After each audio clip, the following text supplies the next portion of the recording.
Guys question number 9 कुछ इस तरह है कि what is the maximum value of the given function sin x plus cos x। इस फंक्शन का, इस ट्री ऑफ फंक्शंस का हमें मैक्सिमम वैल्यू निकालना है। वेरिएबल x है, इसलिए अगर हम इसको लेट कर लें कि ये फंक्शन fx है और fx बराबर sin x plus cos x है, जिसका हमें फर्स्ट डेरिवेटिव लेना हो तो f डैश x बराबर cos साइन का डिफरेंशियल वैल्यू cos x और cos का differential value minus sine x. तो फर्स्ट डेरिवेटिव हमारा cos x minus sine x आ गया। अब इसको हम जीरो को लेट कर लेते हैं क्योंकि हमें लिमिट चाहिए, पॉइंट चाहिए जिसके लिए फंक्शन का मैक्सिमम वैल्यू है। तो cos x minus sine x के जीरो ले लें, साइन एक्स को राइट साइड ले जाते हैं तो cos x बराबर साइन एक्स, दोनों तरफ cos से डिवाइड कर दें तो sine x upon cos x बराबर 1 और 1 के लिए हम tan 45 डिग्री या पाई अपॉन 4 ले सकते हैं। इस तरह से x का वैल्यू पाई अपॉन 4 आया। अब हम फर्स्ट डेरिवेटिव का सेकंड डेरिवेटिव लेते हैं, मतलब फर्स्ट डेरिवेटिव को डिफरेंशिएट करते हैं तो f डबल डैश x का मान आ गया minus sine x minus cos x. और इसमें ये पाई अपॉन 4 रखने पर ये जो हमें लिमिट मिल गया, पाई अपॉन 4 अगर फंक्शन में यहाँ पाई अपॉन 4 रखते हैं तो sine pi upon 4 minus 1 upon under root 2 value होगा और ये नेगेटिव साइन है। फिर माइनस कॉस 45 डिग्री का भी वैल्यू 1 अपॉन रूट 2 होता है। तो इस तरह से अगर हम minus 1 upon under root 2 and minus 1 upon root 2 को सिंप्लीफाई करें तो ये वैल्यू आएगा माइनस अंडर रूट 2। हमें मतलब है इसके साइन से, मतलब at this point the second derivative comes to be a negative value, मतलब इसका वैल्यू लेस देन जीरो आ रहा है। तो ये शो कर रहा है कि ये ऐसा पॉइंट है जिस पर गिवन फंक्शन का मैक्सिमम वैल्यू होगा। तो पाई अपॉन 4 एक पॉइंट जिस पर गिवन फंक्शन का मैक्सिमम वैल्यू होगा। अब हम इस फंक्शन में x के लिए पाई अपॉन 4 रखते हैं तो हमारा फंक्शन का वैल्यू हो गया 1 upon root 2 and plus 1 upon under root 2, जिसको हम सिंप्लीफाई करते हैं तो ये वैल्यू आ गया अंडर रूट 2। तो गिवन फंक्शन का मैक्सिमम वैल्यू अंडर रूट 2 होगा। अब next question number 10 guys, question number 10 में एक ही फंक्शन के लिए दो रेंज है, दिया है कि फाइंड द मैक्सिमम वैल्यू। हमें इस इंटरवल के लिए 1 और 3 के लिए मैक्सिमम वैल्यू का मान निकालना है और दूसरा पार्ट उसी फंक्शन के लिए मिनिमम वैल्यू -3 और -1 रेंज में निकालना है। तो सबसे पहले हमने फंक्शन को f(x) बराबर ले लिया, यही फंक्शन है और इसका फर्स्ट डेरिवेटिव निकालते हैं तो रिलेशन मिला कि 6x² -4 बराबर 0। इस फर्स्ट डेरिवेटिव को 0 किया तो x² का वैल्यू 4 आ गया और तब x का मान ±2 आएगा। तो 1 और 3 इंटरवल के लिए यहाँ पर x का वैल्यू हम +2 लेते हैं और इस तरह से हमें 3 पॉइंट्स हैं, x का वैल्यू 1, 3 एंड 2। तो गिवन फंक्शन 2x³ -24x + 107 में हमने सबसे पहले एट x = 1 लिया तो गिवन फंक्शन का मान 85 आया और x का वैल्यू 3 पर गिवन फंक्शन 89 है। गिवन पॉइंट x = 2 पर गिवन फंक्शन का मान 75 है। तो इन तीनों में मैक्सिमम वैल्यू है 89। तो हम कह सकते हैं the given function will have a maximum value at x = 3।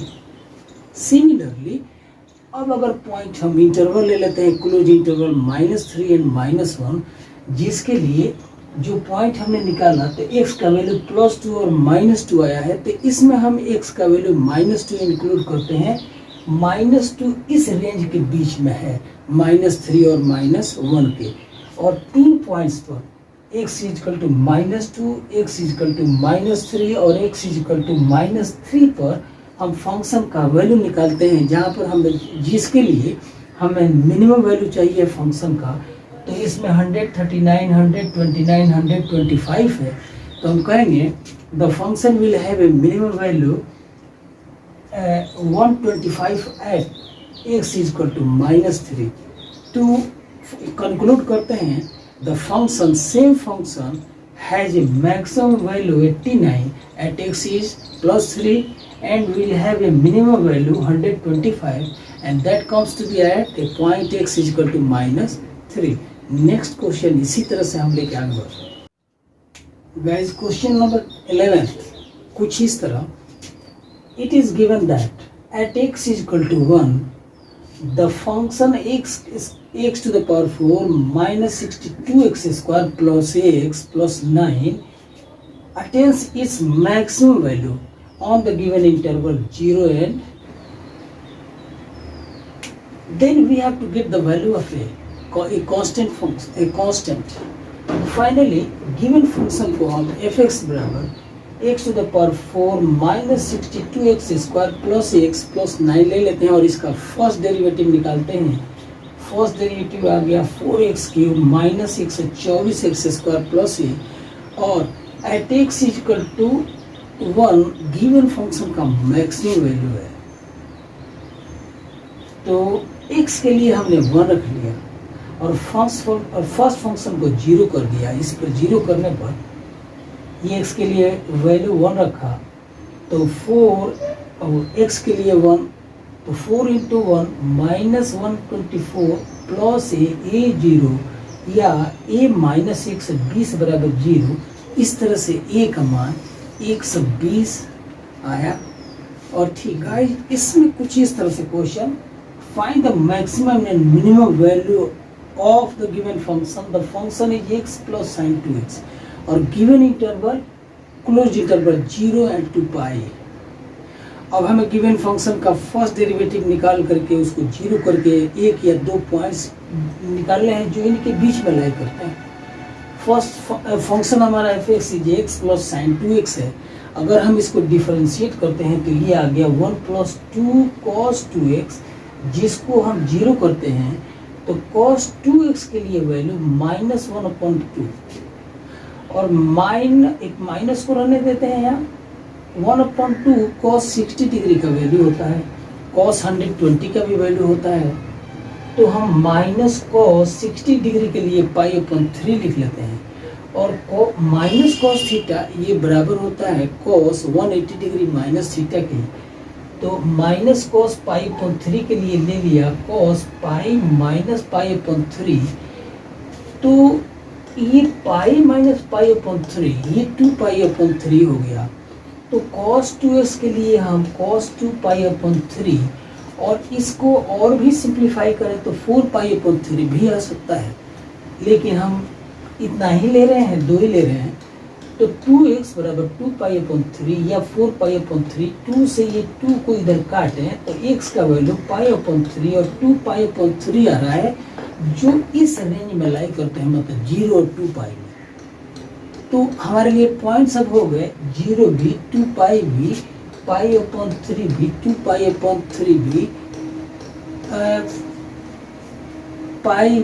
पाई भी। तो हम फंक्शन का वैल्यू निकालते हैं इन ढेर सारे पॉइंट्स के लिए। तो सबसे पहले x के लिए 0 ले लेते हैं। तो function x plus sign 2x में अगर x के लिए 0 रखते हैं तो साइन 0 0 होता है, तो पूरा ये वैल्यू मतलब at x is equal to 0 function का वैल्यू 0 आ गया। और आप इस पर तो निकालेंगे जो भी वैल्यू आएगा वो क्लियर है, लेकिन जब 2 पाई रखेंगे x के लिए तो x के लिए 2 पाई प्लस साइन 4 पाई हो जाएगा ये, और साइन 4 पाई का वैल्यू 0 होता है। तो हमने देखा है कि ये मैक्सिमम वैल्यू आया है 2 पाई और मिनिमम वैल्यू 0। तो finally the given function will have a minimum value 0 at x is equal to 0 and a maximum value 2 pi and that comes to be at a point 2 pi। उसके in between आप अगर function में x plus sign 2x में π/3 या 2 π/3 रखेंगे तो जो भी मान आएगा 0 और 2 पाई के बीच में आएगा। तो इसलिए हमने मैक्सिमम और मिनिमम की बात की है और मैंने प्रयास किया कि आपको वे आउट वो तरीका नज़र आए कि क्वेश्चन पर्टिकुलर क्वेश्चन को हम करें कैसे।